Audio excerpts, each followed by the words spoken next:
This video is a story about money, but more importantly, it is a story about trust. In this video, we are going to gain a different perspective, something that was born outside the control of governments, outside the control of banks, outside the control of corporations, and even outside the control of a famous person, Bitcoin.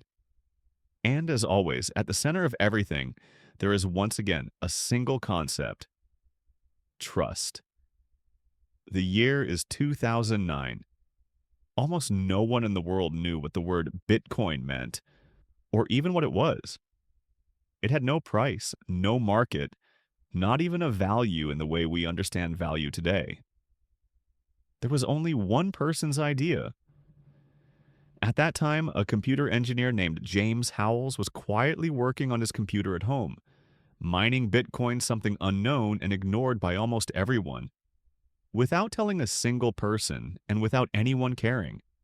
Over the years, he managed to accumulate 7,500 Bitcoins, but the computer was making so much noise that it was disturbing everyone at home. Eventually, he shut it down, and when he tried to turn it back on later, the computer had failed. Even though the hard drive inside it was his most important wallet, it was thrown away. Today, the value of that once ignored hard drive is hundreds of millions of dollars, and this mistake will never be undone. Because in Bitcoin, there is never a second chance. There is no customer service you can call to ask questions or get your money back, no headquarters you can go to in order to demand your rights, no central building, and no bank at all. If you lose the password you created, especially if you also lose your private key, that money simply no longer exists. In Bitcoin, the system never forgives mistakes. Just 1 year after this incident, in 2010, another event took place. A software engineer named Laszlo Hanyet was ordering a pizza and unknowingly made history by paying 10,000 Bitcoins for 2 pizzas. At that time, those Bitcoins were worth approximately $35. Today, they are worth nearly $500 million.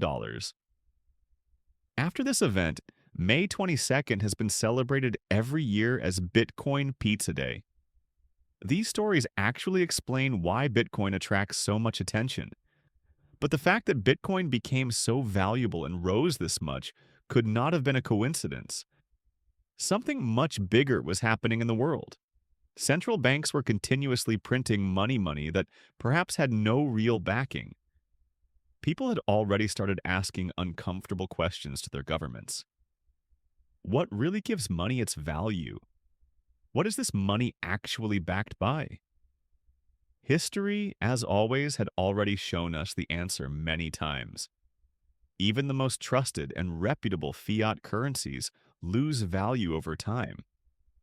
This was not actually a flaw in the system created by people years ago. It was the system itself. Bitcoin was not founded by any company or any government. In 2008, a person using the name Satoshi Nakamoto, someone no one has truly known or seen to this day, published a short paper titled Bitcoin, a Peer-to-Peer Electronic Cash System. In this paper, he described an economic world in which banks were not at the center of the system. There was no single centrally located ledger where records could be kept. Instead, transactions were stored on hundreds of thousands of computers distributed all around the world. In this system, everyone verified everything together: its value, its transfers, its purchases and sales. In short, everything. This system was called the blockchain. Bitcoin presented a radical idea, one that belonged to no one and to no existing system. Trust was no longer placed only in institutions, in governments, or in the promises they made.